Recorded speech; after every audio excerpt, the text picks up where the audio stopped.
Okay, this is John McEntee here for the Rock Fantasy Files, and today we have a very special edition with Tim from Genocide Pact, a dude I know pretty well, I guess. I mean, we did some touring together. What about 3, 4? Was it 4 years ago now? Wow. Yeah, I guess so. It's about 3 or 4 years. It doesn't seem that long ago, but I think that was 2018. Yeah, I guess. I mean, the pandemic's really screwed me up on time too. For some reason, it Yeah, just seems like a year just kind of like happened and nothing happened. yeah, it's very odd. Kind of like everything that was 3 or 4 years ago feels like 1 or 2 years ago. Yeah. So, Went into some sort of.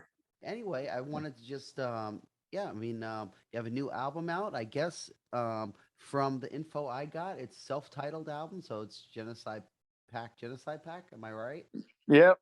Okay, cool. And yeah, I was really digging it. You know, Oh yeah.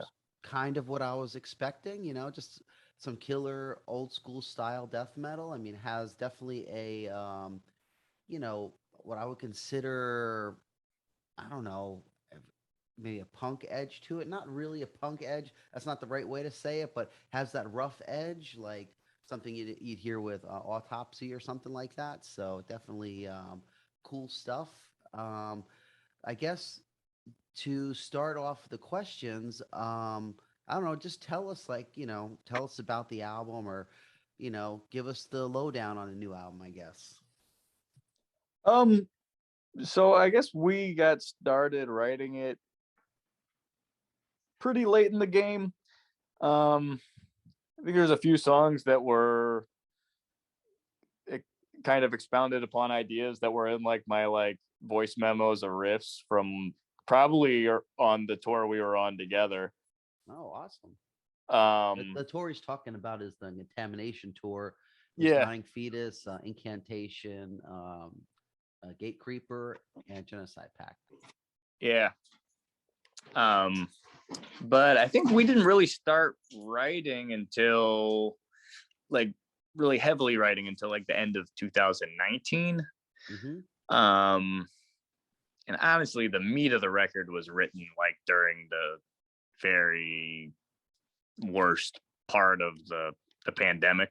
Mm-hmm. Um, because we were like, well, fuck, I guess we have time to write this record. you know? Yeah, yeah. Pretty much the pandemic, I think, has done that for a lot of bands. It's like it gave a lot of bands abnormal time at home. So of course, it's a good time to write music when you're home, and you're home for extended amount of time. Yeah, yeah. So pretty much that was like, apart from I was working, but Yeah. apart from that, I would just see Connor, our drummer, and yeah, probably between March 2020 and probably got wrapped up writing by October. We just spent a lot of time writing, and because of the pandemic and because of having that extra time,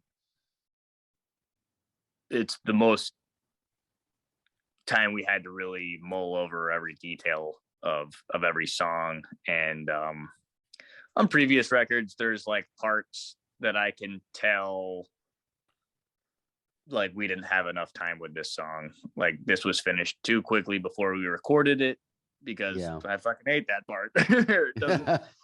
It repeats too many times, or whatever, or we could have repeated this part. There's just like a lot of things where sometimes you have to sit with songs and let them annoy the fuck out of you so you can fix them so they hopefully don't do that. And on this one, I think we really did manage to trim the fat.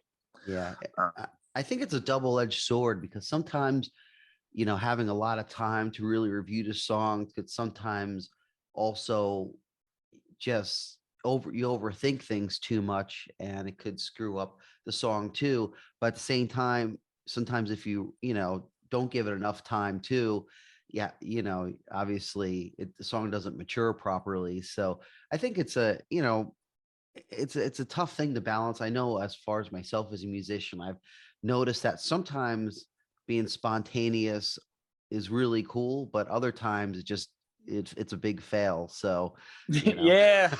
Yeah. Well, it's weird. A lot of the writing we do is spontaneous in how it comes out. Yeah, A lot of stuff does get written at practice. that's cool. And Connor and I have like a very similar like reference point as far as writing goes. Hmm. And writing with a drummer, I think helps. I think if I wrote by myself, I would probably wind up writing shit that was needlessly like noodly. Yeah, I see. Because it's like I feel like when I'm just like playing guitar, like I'm better at guitar than I need to be for Genocide Pact, Yeah, and it's like it's very easy to write a riff that is fun to play, but like you don't know if someone else wrote it and you heard it on an album, you don't know if you'd like to listen to it. So it's like, well, that's true. That's actually a issue that a lot of bands get caught up in, that I've noticed, throughout history, is that they get so, I consider it like getting so caught up in your own shit, that you forget about like writing a good song. Like you just get too technical. Like a lot of bands go so far technical that they lose all the melody and just lose the identity of the band, because they get so good at playing that they want to incorporate all this quality, interesting playing. And it's cool to do that, but I think it's also depending on the style that you're playing. You need to know when to use it and when not to use it. It's good to have somebody to kind of tell, pull you back and just say, okay, just, let's just make a good song, and you could do the talent show another time. yeah, definitely. And sometimes I think the way we write is we write a song that we would want to hear. Yeah. And then sometimes it's like, all right, this part calls for the talent show, or this part calls for, Yeah. maybe we should bust some of that out. We're not like afraid to do that. But the thing that like Connor and I listen to a lot of, like, we have a lot of similar like rock influences, Uh-huh. like just Rolling Stones, AC/DC, Jimi Hendrix. Like, so we tend to write stuff that's relatively catchy, I think. Yeah. Yeah, and that stuff's kind of jammy too, to some extent. Yeah, it's not the like goal to sound like the Rolling Stones or whatever, but it's like when Yeah. you have a bunch of mutual interest with someone you're writing with. Well, it's nice to write with someone that appreciates songwriting and songwriting from like a rock perspective. Like I think that there's certain bands over the course of rock and roll history that have like a similar energy. Like I think you're either like a Beatles guy or a Stones guy, and if you're the Stones guy, when it gets down to Metallica versus Slayer, you're probably the Slayer guy. And when it gets down to like, there's like this trajectory of bands that is a little more evil. Yeah, I And see what you're it's like, saying. and I think it's like we have a lot of like rock influences that, whether it's like extreme metal or not, it's influences that are like from the darker side of rock music. So Yeah. I think that's always the goal, is to write something catchy and evil and heavy. Yeah. Well, that's important. I mean, the most important thing is that the song is good, like riff wise, and like, it's enjoyable to listen to, enjoyable. Okay. It's dark and evil, but it's still, you can listen to it and get the proper vibe from it. It's like Right. translating it properly is actually a big part of songwriting. It's not just coming with the riffs is cool, putting them together so they make sense, so they turn into something that is well written and meaningful. And definitely you could learn that from all the greats of rock and even metal history. Yeah.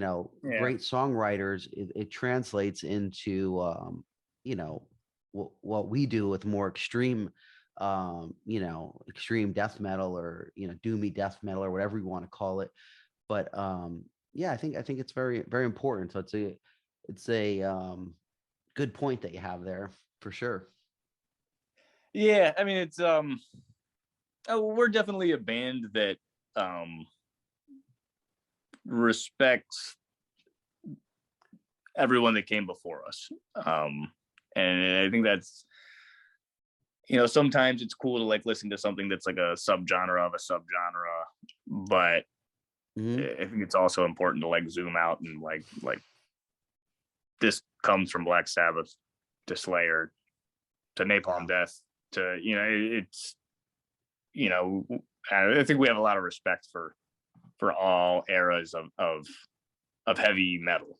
Yeah. Well, and I mean, for myself, I've always stated the fact that it's very important to know where the music came from to be able to move forward in a proper, respectable way. I mean, I guess you could come out from left field and just, wing it or whatever. But for me, it's like there's value in knowing the history of what you're doing. I think it's just an important part of understanding, why things are the way they are, or who like originally came up with these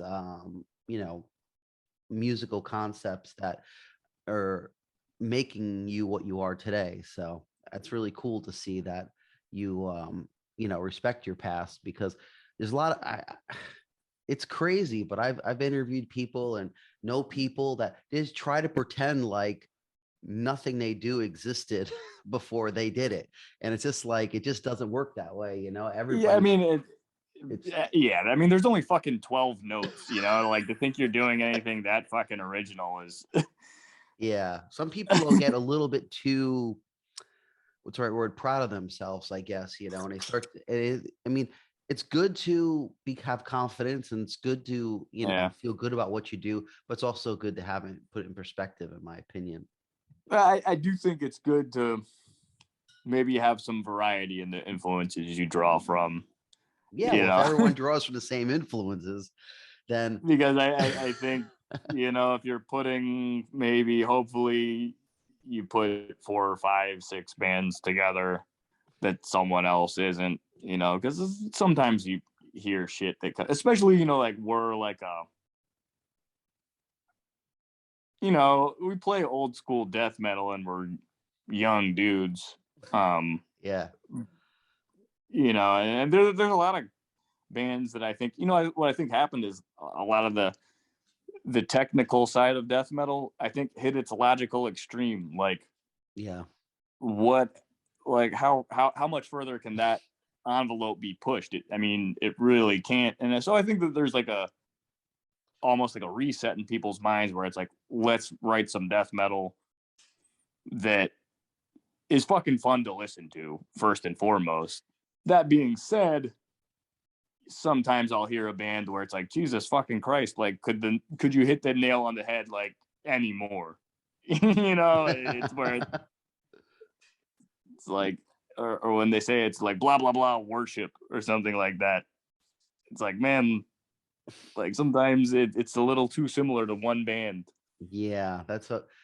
That's always been the thing for me too. Is that, it's great to have your influences, but to like, you know, blatantly rip off bands is just, I just don't see the purpose for it necessarily, at least as far as for me, it's like, but at the same time, for the bands that people do rip off, it's flattering that people Yeah, would want to do you've that. been ripped off quite a bunch. Yeah, I get very flattered. But it's, I mean, and of course it is flattering. But it is also, I mean, at least, I mean, put it in my perspective, if there's a band that sounds a lot like us, like too much like us, I have no need to listen to it. It's like not interesting to me, because I feel freaking weird listening to, like, holy crap, that sounds like I could be playing that exact riff, or I could have wrote that exact part that way. It's a little bit weird. I personally, I want stuff that's going to stimulate me, and and be interesting, not just be, okay, well, this is exactly what we did in what, 93 or something like that. Yeah, It's because I feel like I like to get inspired by things that might not necessarily be what it gets regurgitated as. I mean, for example, I think like just like energy wise, Yeah. like grindcore is a huge influence on our band. We're not a very fast band at all, Mm-hmm. but you know, we have Yeah, fast I could moments. tell There's like a blast beat or two on every album, you know, but that. for the most part, I feel like it's like there's an energy on like a Napalm Death or the Terrorizer World Downfall, Mm-hmm. Repulsion, Horrified, that Yeah. like there's an energy there that I don't think we wind up replicating sonically, but we just try to take that like Yeah. pissed off World Downfall thing and put it into a mid-tempo riff. You know, whether that anyone would ever pick up on that, they probably wouldn't. Well, But it's like, yeah, I think that's where I came up with the kind of punkish type influences, maybe the grindcore vibe in it, where oh yeah, it's not, I wouldn't consider it grindcore, but it just has that like that, I don't know what you call it, like that kind of meat and potatoes kind of vibe to it, where just like it just has well, that pissed offness to it. yeah, and we do like a lot of punk, which I feel try to be careful talking about because sometimes like death metal bands will like say that they're influenced by like hardcore or whatever, and then they're influenced by like some dog shit like early 2000s like tough guy hardcore band or whatever, or it's Yeah. like we like to make it clear like our punk influences are fucking like Discharge, Bad Brains. I'm like Yeah. Yeah, like real old school punk, right, not like whatever that, I mean, yeah, I mean, just like metal in general, punk really got commercial and lame, unbelievable. And it's kind of weird. Yeah, when I say punk, I never think of like these later punk bands. I'm always thinking of like, whatever, MDC or just something from that old school Dead Kennedys or yeah, something. But um to get on another topic, because we're already kind of running out of time already. oh shit. um yeah, just I'm just curious on how the band kind of came together and stuff. I like to go look back on bands. So how did it kind of come together, and what brought you to this point? Well, we Nolan and I were playing in a grindcore band called Disciples of Christ, Okay. and Connor was playing in like a fast hardcore punk band called Abuse, and he lived in North Carolina at the time. Okay. Um, we had mutual friends and got to talking and found out that we were both big metalheads, um, which wasn't like super common and the crew of people we met each other through. Those were more like straight up just like punks. Um, so we just talked like death metal for like hours, and we started jamming. He moved up to DC, and I said, "Hey, we should jam on some death metal." And the first practice, we wrote like a song or two songs in like a couple hours, and it clicked pretty instantly. Um, Nolan joined us later that summer, and honestly, it we didn't think anyone was gonna like it. It was just something we did for fun, and enough people liked it to start touring. And then, Dom from A389 Records wanted to put out an LP, and then things worked out with Relapse, and it was kind of something we were just doing to entertain ourselves, that enough people supported it that we started to pursue it a little more. And yeah, it's funny. I remember the first couple practices and talking about like, oh, everyone's gonna hate this shit, and probably Yeah. a lot of people do, but enough people like it to keep it going. And you know I think with this album, we've always had like a pretty clear vision for for how we wanted to sound, and I think on this record in particular is like the closest we've gotten to nailing that vision.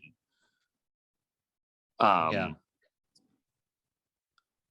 So yeah, that's what it is. It's like, all right, we have this idea of Genocide Pact and this like kind of universe. I like to think of it as, I like to think that different death metal bands always had like their own universe, like Morbid Angel specifically. Like it was like or even Deicide. It's like you would read their liner notes, you would listen to their songs, and it would take you into a different room, so to speak. So I think we have a very like clear idea of what our universe is, and we're just trying to crank out more shit in that universe. So. Yeah, that's cool though. It's a cool way of thinking about it, because that reminds me of myself when we were first doing incantation in our basement, doing our first like couple rehearsals. We purposely like just wanted to do something that everybody would pretty much hate and just like screw everybody. It's like having that kind of attitude is good, because the best music is when you just say fuck it and just want to do it, and just like no holes barred kind of thing, just say fuck it, we're going for it, we're doing the way we want to do it, we have our Yeah. own vision, and just kind of go for it, and yeah, I mean, it's like if people like it, that's great. And the thing, what I think is great about that kind of attitude like you have is when people do like you guys are liking something that's honest and true to you, and and that makes to me that makes things better than if you're just trying to be a crowd pleaser or something like that. And so it's super awesome to hear that you guys you know just said fuck it. Yeah, and that's kind of the interesting thing with like our generation of death metal, is that it's been around for long enough Yeah, that you can be a crowd pleaser death metal band if you want to, which is crazy to me, because it's like, I know. when I think of like when you started playing, like it almost had to be an antisocial thing to do, just by its very Totally. nature. Yeah. There was only so much shit that sounded like that, and it's like now you hear like death metal on like fucking like TV shows or whatever. Yeah, it's true. If you talk back in the day, especially without having the internet or anything, if you're playing death metal in your local area, hardly anyone's ever probably heard of it. Maybe, at least I could say when we started, like Earache Records stuff just started coming out in the US. So it was like people, it was definitely antisocial, telling everybody to piss off. And it's kind of like almost a punk or a grindcore kind of attitude that we had, because we could have easily played the flavor of the day. Yeah, it is different. The perception now, I mean, bands could easily be a crowd pleasing death metal band because you kind of know what everyone's going to like anyway. It's all been done. Yeah, and that's kind of where I got lost when I got into it. I was like, the early stuff, I'm like, oh fuck, like this is like, sounds raw, it's very just like brutal, and then it's like you start to get into some more like progressive death metal, and it's like, why the fuck would a death metal musician like want to be respected by a jazz musician? Yeah, I Like, know. it's like you should just want to fucking terrorize that guy with metal. Yeah, exactly. I know. That's a problem. I mean, yeah, I mean, for myself, I've always said I try not to let talent get in the way of a good song, because Right. Yeah. it totally could. I mean, I was caught in that myself at a point in my life too. I mean, people, it's easy to do that, but it's better to just to go for it and know what you are. If you're doing metal, if you want to do jazz, it's better just to do jazz than Yeah. Genocide Right. Pact wouldn't, doesn't seem like the right outlet for your jazz influence, or trying to impress the world with your jazz vibe. I say that now, but we still have more. A few more years, right? Wait until 5 years later, you'll come out with your, yeah, your ridiculously talent show album or something, you know? Yeah, our lounge album. Yeah, yeah. I think that's next. That- that's cool. Okay, well, really quickly, what about any plans in the future? You have any touring plans? I mean, I've seen you have at least one show. I don't know if you have a couple shows or any touring stuff in the works that you We could talk have about. 2 record release shows at home in DC. The first night is with Ilsa, Okay. and the second night is with Caveman Cult from Miami.